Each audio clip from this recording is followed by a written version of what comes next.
We're going to do my number 19 now, which Scott just talked about recently, Hitchcock's Psycho. Okay, so you can't give me too much shit for... Oh, dude. It's within my top 20. Yeah. It's still a 9.75. It's nearly perfect. The stuff at the beginning with Marion Crane's sister and her fucking, like, secret fucking attic-dwelling hardware store working boyfriend could have been trimmed down considerably. Like, that whole storyline is like, we don't need to know all of the shit about them that we do. You know what I'm saying? But it kind of works to kind of throw you off from the whole her just being killed early on in the movie. It just kind of helps build the character. Yeah, I got some things to say about it, but I'll do it when I do it. Brilliant performances all around. Mm-hmm. Definitely Anthony Perkins, especially. Yeah. Really great camera work. The sets, especially the Bates house, are excellent. He took... It's like one of the rare instances of a film taking a book and just kicking the shit out of it. Robert Bloch's source novel is pretty cool or whatever, loosely based upon the life of Ed Gein, but Hitchcock made it something far more interesting and highbrow, and it's not just like a dime store novel anymore. Okay, so my 19 is Creepshow, which we've talked about many times in this podcast, I believe. Oh, yeah. Great movie. Best horror anthology ever. Yep, and you've already put it... Did you say it too? I don't think I Mine did was that. 34. I can never remember the name of the segments, but... Well, there's it's Father's Day. What happened to Jordy Verrill? Or No, The Lonesome Death of Jordy Verrill. Something to Tide You Something Over. to Tide You Over, The Crate, and They're Creeping Up on You. Yeah. The Crate is just fucking so fucking good. It's definitely the best. I like Something to Tide You Over a little more. Yeah, it's like Leslie Nielsen being sinister in a... Yeah, it's just fun to watch him play that role. I don't think he's ever played that role ever again.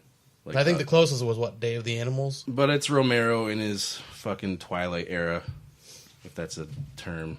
Yeah, that's when he was really, like, totally on the money and could basically do no wrong. In the comic book effects. Framing and all that. Yeah. It works very well. Yeah, the stylization is fantastic. I love that it's a love letter to, like, EC Comics that kind of sets up right after that, in 81 is when he started doing Darkseid. Yeah. And he did that for, like, the next 4 years. Mm-hmm. It just kills me that this is under the Warner Brothers label, so we will never see like an awesome special version of this on Blu-ray. Well, I do have the making of Creepshow. Just Desserts. Desserts. But Romero's not even in it, right? Yeah, he's not in it at all. Neither is King. It's fucking ridiculous. Yeah. But yeah, it just But kills they me did get like most of the Savini cast and crew. Yeah. Go ahead, Scott. 19. Number 19. I feel this is low, but fuck.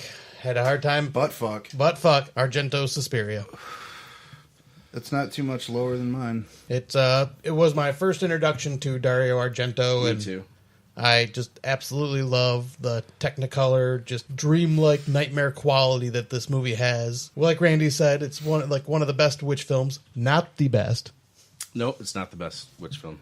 But it's still a really good witch film, and yeah, just got me into loving I think this was actually my first Italian film that I seen too. I mean, there's a lot like pieces I've seen when I was a kid. So mine was I missed a lot of that. City of the Living Dead. But yeah, this was my first introduction, I think, to Italian cinema in general, and I just loved everything about it. The score is fucking phenomenal. Just like the whole idea that this is like Argento's story of Snow White.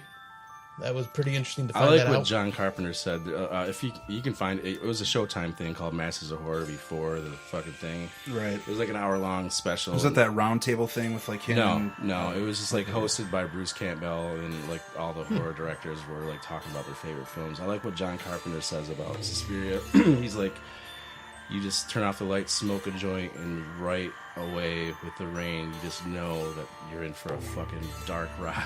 Yeah, that is very true. I'm going to talk about Suspiria a little bit more here coming up. All right, then go ahead. My number 18 is my favorite official sequel of all time, Phantasm 2. Of course. So yep, he's got Phantasm 3 times on this. I love right out the fucking gate. It just balls out where it just continues where the kid's not even dead. Picks right up at the ending of Phantasm when Reggie's in the living room playing acoustic guitar and Mike gets dragged out the window by the tall That's why I don't man. like Reggie that much. He always has to show that he knows how to play guitar. And this is why this is the one that introduces the 4-barrel shotgun too, right? Yes, the horribly painfully underutilized 4-barrel shotgun, which only gets used once in the third movie and once in the second movie. And I think it gets used like once in the 5th movie too. And it's got that fucking the montage of the weapons and Oh all yeah, that shit. the we're loading up to go fight evil montage. Yeah, I was just thinking Evil Dead.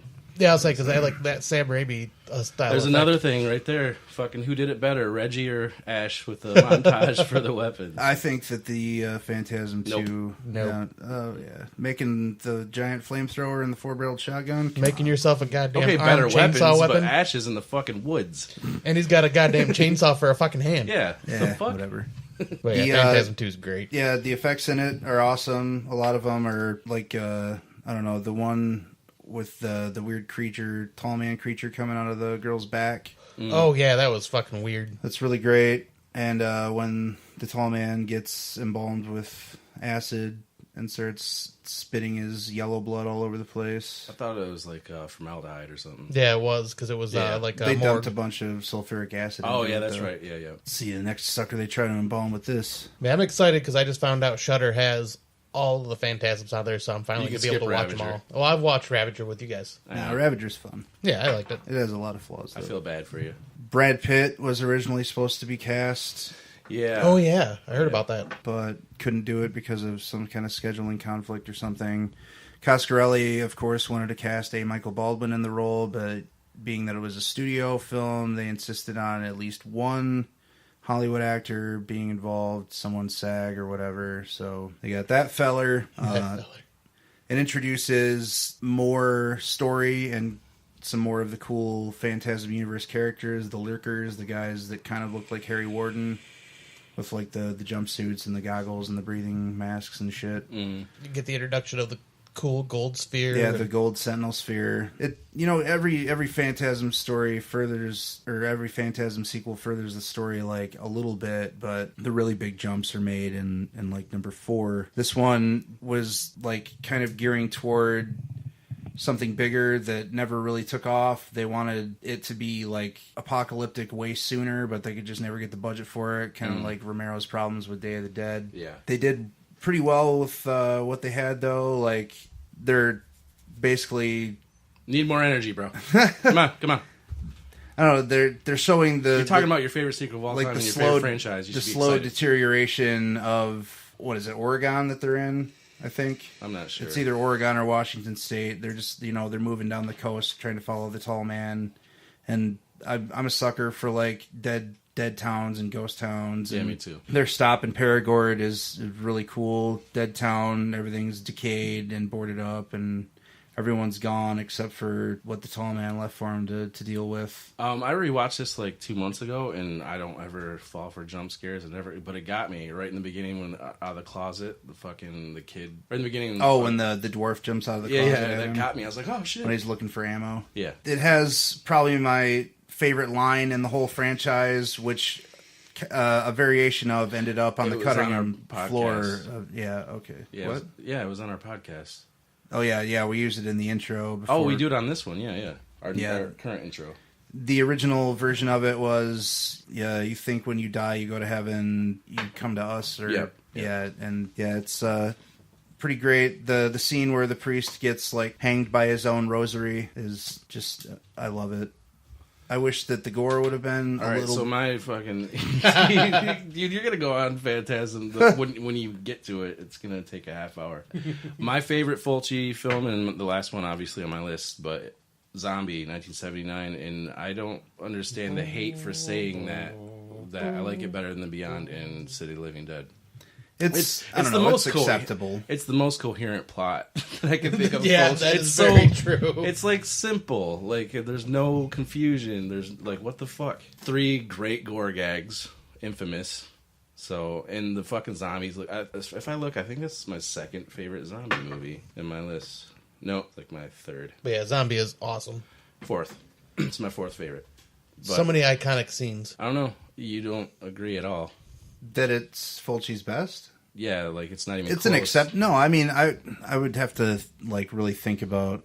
I know I have a top 10 Fulci list around somewhere. So of course you do. I don't know if it's Don't in here though. not right We now. don't need- Not right now. But like, you Stop know, it. it's definitely top 5 material. The performances are probably They're- some of the better ones. They're still pretty hammy though. I mean, and it's the worst dubbing I can think of a fucking Italian horror movie. It's so bad. The I dubbing can't is think bad. of the company that did all of those. They're called like the Anderson Group or something like that. I don't remember, but the main guy that ran it, whose namesake it is, you know, it's titled after, does. I think he's the one that does the voice of like the bearded guy, the boat, you know. Yeah, the boat guy. And you know, he's used in almost all of those fucking. And I mean, the dubbing is because all the broken English actors, right? Is that why they keep doing that? They've always done that. Well, it's just their casts were really hodgepodge. It was, you know, Spanish, and Italian, and American. They did all of their audio in post, I think. Yeah, all Italian directors apparently at that time fucking did that. boom mics, no nothing like that. Yeah. I guess it'd be easier. I couldn't imagine doing audio on a movie with a boom mic and like just fucking getting pissed because like the dude's like into scene or something. Yeah, the dude's is not getting consistent fucking volume from their voice. I would just be pissed. Like this podcast with Scott's fucking mic. I can't deal with it. I flip. Well, find me the better mic then. Well, during editing, I'm like, God damn it, dude! He wasn't close to the mic at all. This whole fucking time he's talking, you can barely hear him. That's because I got a shitty mic. So too. I got to go in and like edit that part and like put some gain in it so you can hear you better. And it's just fucking. Anyways, way to go, Zombie. Italian directors and their ways they make their movies. Zombie is amazing, and one of the most iconic scenes of the whole zombie shark scene. Yeah, that whole sequence is just like what the. Well, that guy was the trainer for that shark, right? So I mean, a shark is a shark. Yeah, how do you train a fucking shark? No, you know? exactly. It's funny. I was watching Shudder over the weekend, and I did the Shudder TV thing, and that scene popped right up. I fucking love Shudder TV, where you don't have to pick anything; it just plays. Yeah, it just plays random all day horror long. films. Yeah. And yeah, that scene was what popped up. I was like, no shit. So I sat back and just watched that scene. I always give directors that do underwater sequences a lot of extra credit, especially if it's on like a super low budget, and heavy makeup too, like because makeup does not work well in fucking water. That's, I don't know, it's maybe like the best underwater sequence in horror history, really. Not that there's a lot of them or anything, but yeah, I really can't think of much. It's a shark movie, that's all I know.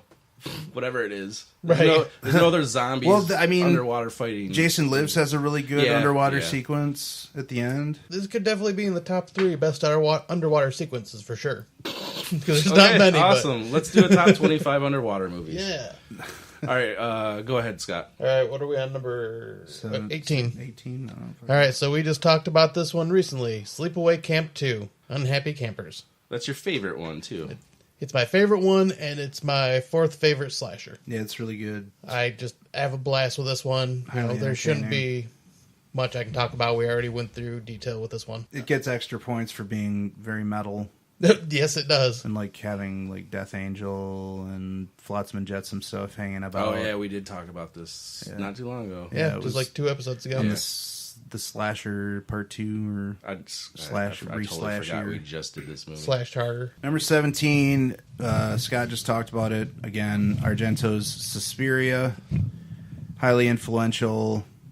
Even though, I mean, a lot of the stuff that people credit it for being influential about had already existed for, I don't know, a good decade and a half. That's like it's a lot of Bava stuff, right? Well, not only Bava, but Corman. Oh, yeah, Corman. I forgot we discussed that, Yeah, too. Corman never gets the credit that he deserves for using colors and psychedelia. But it's my favorite movie involving witches. It's a cool mystery. It kind of bows off of his giallo, his mystery fascination, his odes to Hitchcock and whatnot. She has to solve like the mystery of not just a ton of shit, like the building and why the building exists and like who the mater is and all of it, who killed what's her name, and The murders are just fucking savage. Yeah. It's not just like, I'm going to put a knife in you. I'm going to show a close-up of the knife going in your heart. Yeah, I'm going to stab Yeah, at that you opening sequence until is your insane. fucking sternum is gone, and then put the knife like right in your heart. I was like, this is like one of the films I could say like where they made murder look artistic. The All right. the woman dropping from the ceiling with the Yeah. electrical cord noose around her neck, iconic. Dario loves